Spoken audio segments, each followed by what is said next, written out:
Welcome to Found in Translation, a weekly-ish exploration of one fellow's translation of the Christian scriptures, one or today, 2 chapters at a time. My name is Brandon Rhodes, and across the internet from me is the translator himself, Brandon Johnson. Hey, Brandon. Brandon. I'm surprised at how much I'm looking forward to this topic, this episode today. Okay.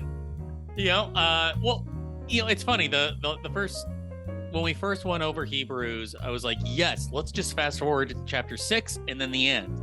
We connected a few dots. It made it all pop into shape. And then I didn't actually mean all because like 1 through 4 or 1 through 5 and 6 or 7 through 10, it was like, okay.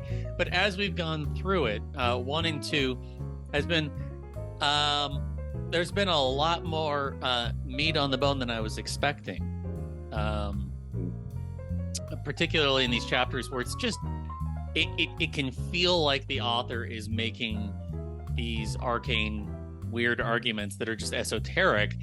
As we've worked through the text and with the help of a lot of your translation decisions, it's made it pop with new life. So I'm excited that we're going to get to cover 2 chapters today and share that with everybody listening. Yeah. Yeah. So we're going to be doing chapters 3 and 4. So please read them. Please give them a read. We'll have them up on the screen shortly. We are not going to read aloud the entire chapter like we sometimes do. We're just going to trust that you have a fresh familiarity with them. And if you do take your time to read them, make sure to hit those footnotes. They're helpful. So go ahead, hit pause if you need to, and give it a read. We'll be back.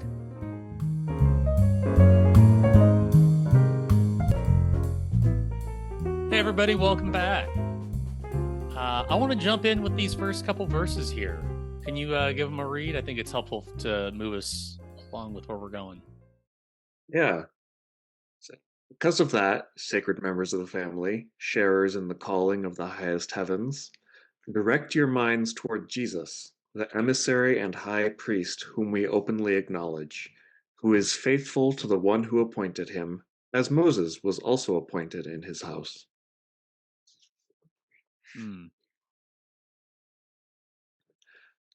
Yeah.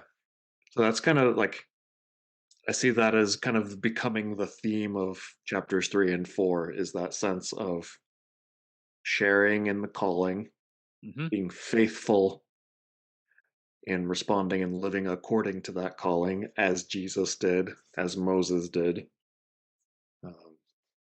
And then kind of getting into what does that actually mean as we get further into the chapters here. Yeah. And the places that it goes is really following along some of the Moses stories. Right. So therefore, if we take Jesus as the central tuning fork or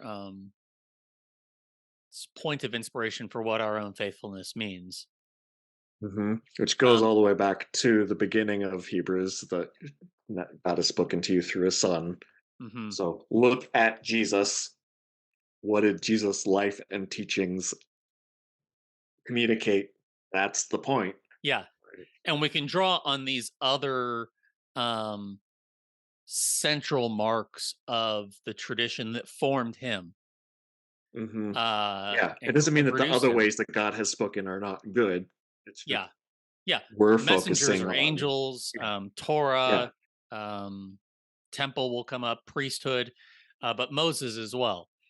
So we get to this point where there's this excerpt from a psalm that's reflecting on that point in the story where after God has liberated the children of Abraham and they are in the desert wandering around, and we get to the psalm that's reflecting on that. It's from Psalm 95. Yeah, can you read that? Yeah. Extrapolate. It says, If you hear his voice today, do not harden your hearts, as in the time of bitter hostility, in the day of testing in the wilderness, where your ancestors tested and scrutinized me, and they saw my actions for 40 years. That's why I was outraged by that generation, and I said, they are always being led off course by their hearts, and they did not understand my paths. As I swore in my anger, they will absolutely not come into my rest. The Mm. word of the Lord, being quoted by the word of the Lord. Thanks to be God. Oh. Echo, echo. Uh, yeah. You've made a few good or helpful translation shifts here. The first one I want to point out is um, do not harden your hearts as in the time of bitter hostility. Now, it's usually Mhm. rebellion is the more popular. Right, right. Yeah. Which is it's a weird push. Like it's not out of the same ballpark, but it's one of several ways that translators consistently push the language to be about hierarchy and being subordinate to the appropriate authority within the hierarchy, which is not the point of what's actually being talked about here. Mm-hmm. Um, what the word is there is the other way that it's translated is provocation too, which might actually be a little closer, but the word Yeah. has to do with cruelty and bitterness and hostility and resentment. Mm, Um, and this particular form specifically takes that into be referring to the source of those qualities that are being enacted. So it's like mm-hmm. this is about that bitter hostility coming to fruition during this time because you're hardening your hearts. And what does hardening your hearts mean? It's not about like, I'm not gonna listen. It's like being callous, being unfeeling, being not compassionate. So it's basically it's talking about having hostility toward other people instead of having compassion toward other people. Mm-hmm. Mm-hmm. And and then if you notice the day of testing in the wilderness, in verse 8, if you look at verse 9, it's who's being tested? Is it the people who are hardening their hearts? No. It's your ancestor tested and scrutinized me. God is the one being tested by these hard hearted, hostile people. Mm-hmm. Mm-hmm. Yeah. So shifting, decentering the language of rebellion that so quickly invokes hierarchy and domination and submission. Uh,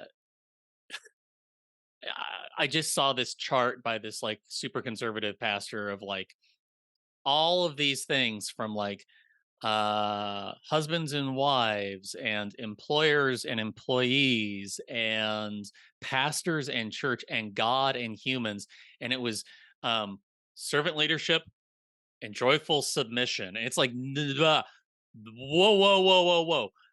That it, domination and submission are not woven into the cosmos. The ultimate baseline of reality is a sacred dance of Father, Son, and Spirit that is consuming the cosmos and making sense of it. It is the or it's orchestrating, conducting it, as we talked about earlier, right? Mhm. That's the real thing here. So we can speak of, yeah, when I think that um my being a male gives me a sense of authority over anyone else, that is actually, in some sense, in rebellion to God. It's maybe to draw on, it's a crisis of metaphor here. Like maybe to draw on Tolkien, the metaphor, the story, the mythology he gave was that what is discordant in creation is disharmony. It's like playing your instrument to a different tune than the one that God is trying to Mhm. bring all of creation into singing. Um, Yeah. so yeah, Yeah. we Synchrony, are, yeah, harmony is, yeah.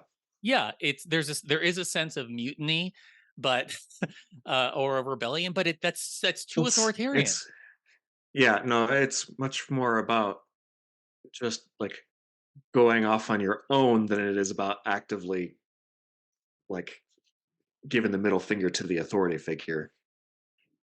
Yeah, yeah. How easily that language is used to tell kids, do what I say. Why? Because I am me.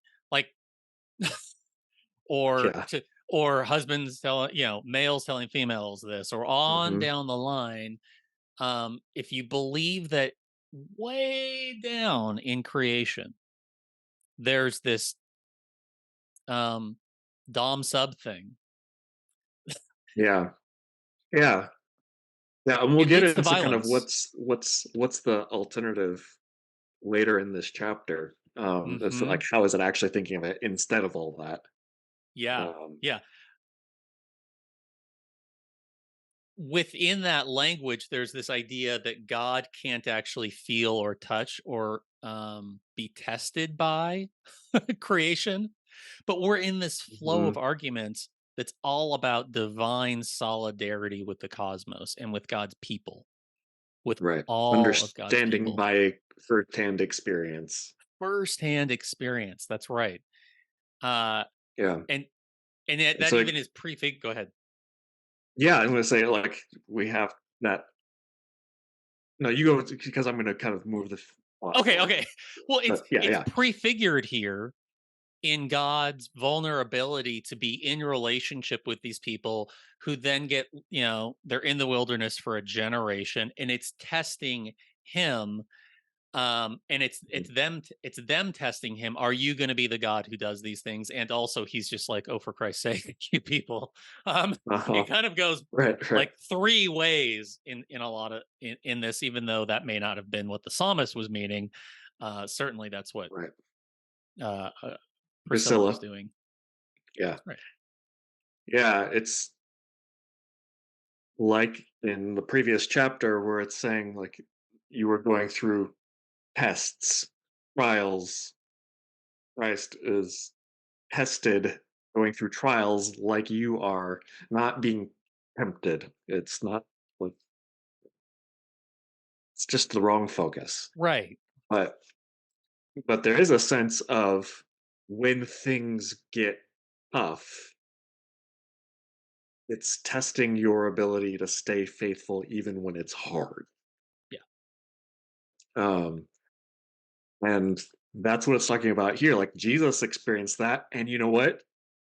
Father experienced that, is what this psalm quoted here is describing Hmm. uh, with Israel in the wilderness. And that question becomes, are you going to stay that Exodus 34 God, compassionate and faithful and uh, kind, or are you going to be, understandingly pissed and give them the wrath that they deserve? Um, Quote unquote. Yeah. yeah, supposedly deserve. And the answer is no. I'm going to stay faithful to who I am, to the path that I am trying to get you to follow, and I'm going to keep responding with love. Hmm. Um, which is it then continues through the rest of this chapter. Yeah. Yeah. What's move us along? Yeah. Well, so the next section is family watch out so that a destructive, faithless heart that withdraws itself from God who is alive will not be within any of you. Um, so that none of you'd be hardened by deviations, tricks. The Hmm. sense of, again, compassionless is what hardened means. Because of like, well, if this is what it gets me to follow the path that God has set out, screw that. I'm going to look out for number one. Yeah. Yeah. And that's the trick, is that supposedly going my own way to meet my immediate needs will actually be beneficial. Like, nah, like maybe briefly, but the long-term goodness of creating a whole society, a whole community that's good for everybody, you can't get there by each person. It's like saying, "Screw everyone else. I'm looking out for I'm myself." hoarding all of this mana to stockpile it for, yeah. Right. That time of hostility. Mm-hmm. Mm. So that's what it's talking about. And I think you were making a point about like it's the question of am I trying to save myself or the whole world? Something like that. Well, yeah, yeah. Not I'm trying to save the whole world. That's imbalanced, but Well, yeah. Am I looking singularly at my own um comforts or needs, or like the sense of security I may get from preserving a power relationship? Um, or am I mhm, tending to what how there's creating a partnering with God and creating a world where there's enough for all and everybody gets enough when there's enough seats at the table. mhm, Tending to the ecosystem, tending to the sacred fabric of belonging is consistently what matters more than um, absolution for breaking a rule. I despise your sacrifices, but let justice mhm. roll down. Like it's always Yeah, there. Like personal piety is where it matters most, is how it relates to the whole. right. Are you a good neighbor? Yeah. And so this language of faithfulness, like I think we're getting a sense of what the author is meaning by faithfulness. It really Mhm. culminates um in the only verse we're really going to explore today, in chapter 4. And that's 4:2. Is there anything else we should acknowledge before we get to that, or we can roll back to? Yeah. I mean, I can just like point out like Yeah. faithless here is this Hmm. sense of I don't trust that this path is worth my energy, worth my effort, worth my time. That it's not getting me where I wanted it to be. So I am not Yeah. going to respond with faithfulness. I think both words are bound up. Both ideas are bound up in this word. Not Hmm. trusting, therefore I'm not responding faithfully. Um, and then that same thing comes up in verse 19, and we see that they were not able to come in because of faithlessness. They didn't trust, so they didn't respond with faithfulness. Um, and then also the same drumbeat of getting away from the submission to an authority constantly being the point somehow, Yeah. Yeah. following the rules. Ch- Verse 18, and about which people did he swear they would not come into his rest, if not those who refuse to be persuaded. Traditionally, that's who were disobedient. Mm. But it's not about who didn't follow the rules, it's who refused to trust that this path is the path they should Yes. take.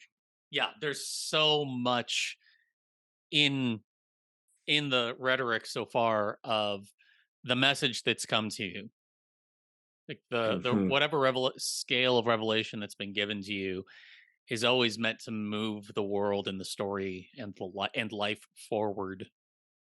Yeah. And it's That trying to that convince people that life is found by living in harmony with each other and helping each other, being willing even to suffer for the sake of everyone's good, and not Mhm. just being like, screw it, I'm looking out for myself and everyone else be damned.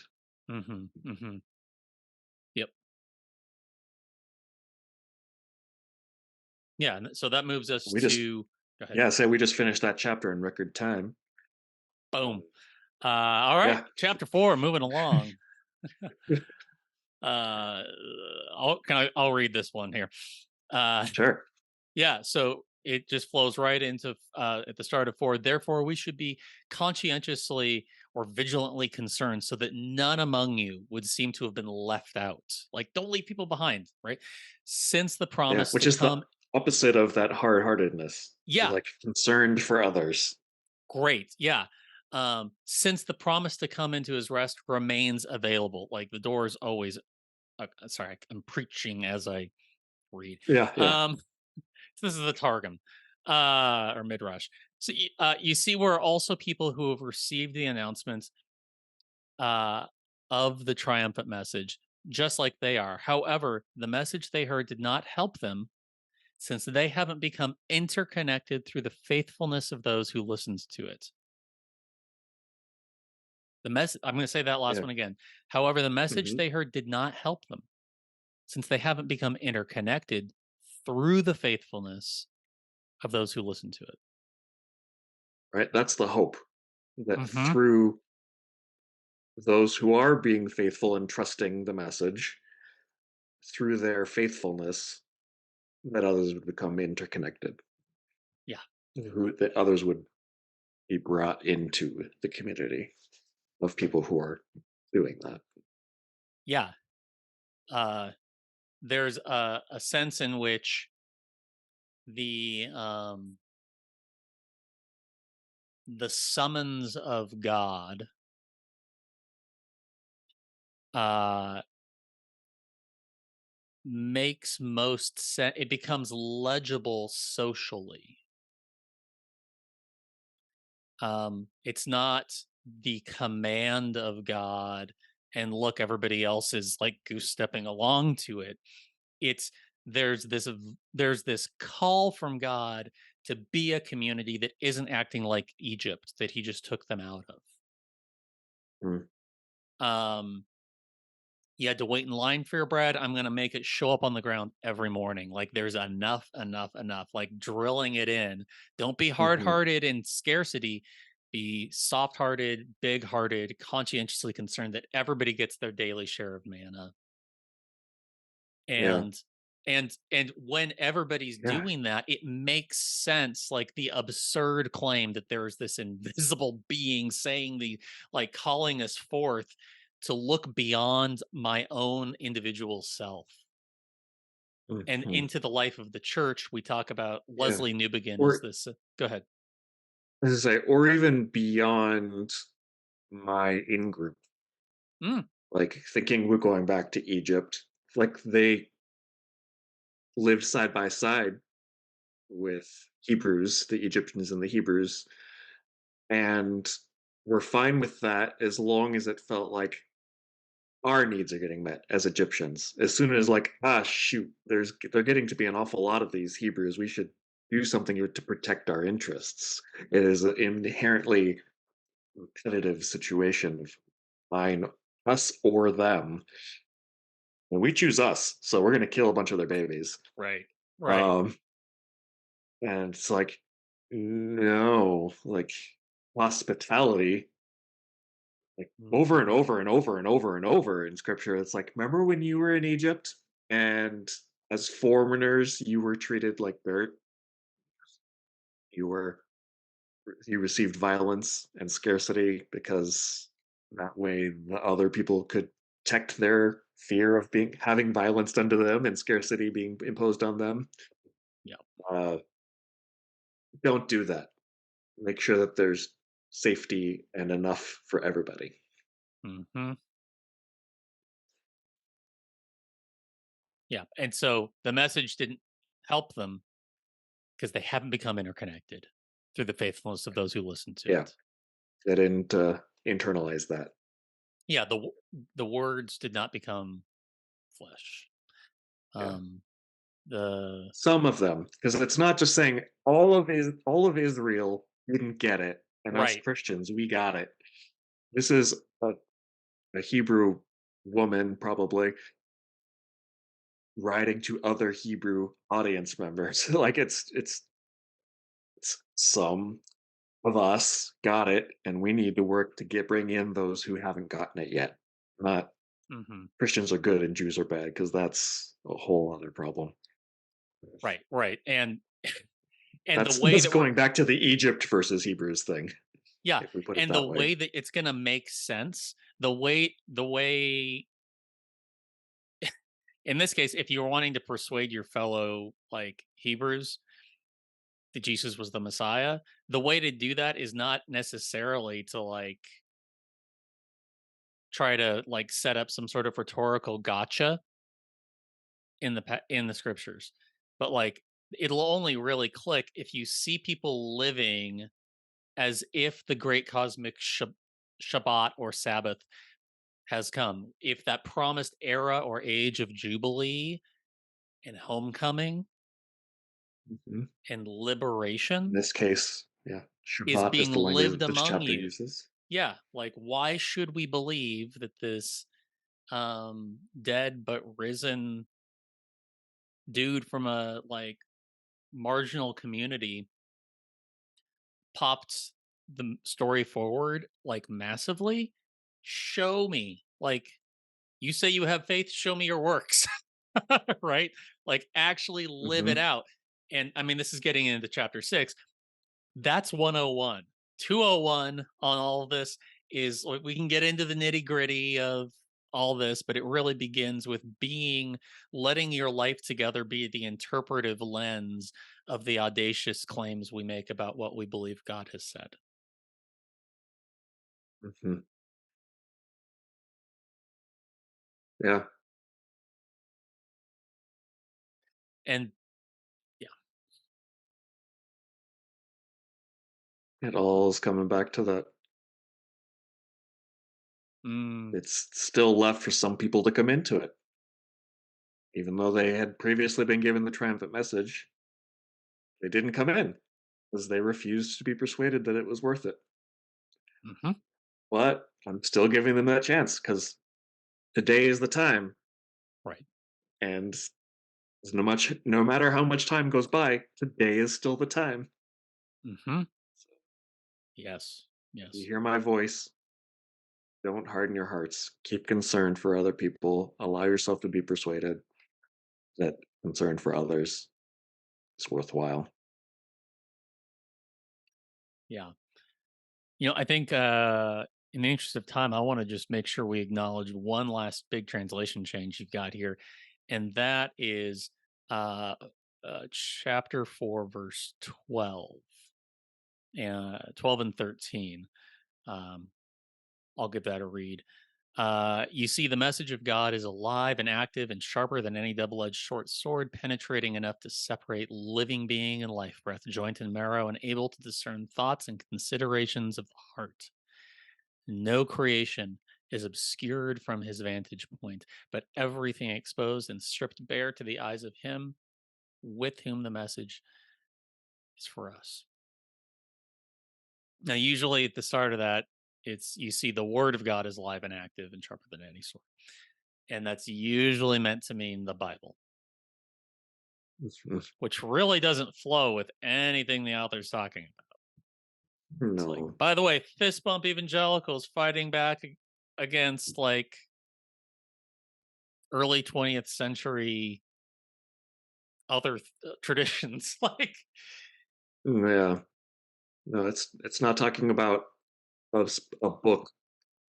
It's talking about this idea that's being communicated hmm, that God consistently has been communicating throughout the Bible, sure, yeah, but in other ways. And in particular, Hebrews, the focus is that it was by Jesus directly.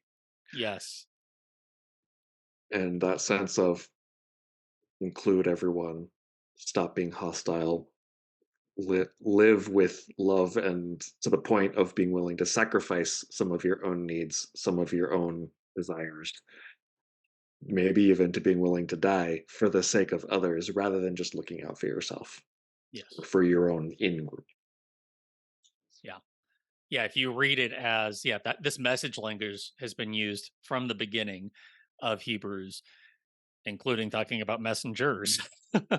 Hmm. um, yeah. So to see, just that one translation shift from word of God to message of God, we can, I mean, this is a podcast about the liberating energy and logic, inner logic of the sacred scriptures.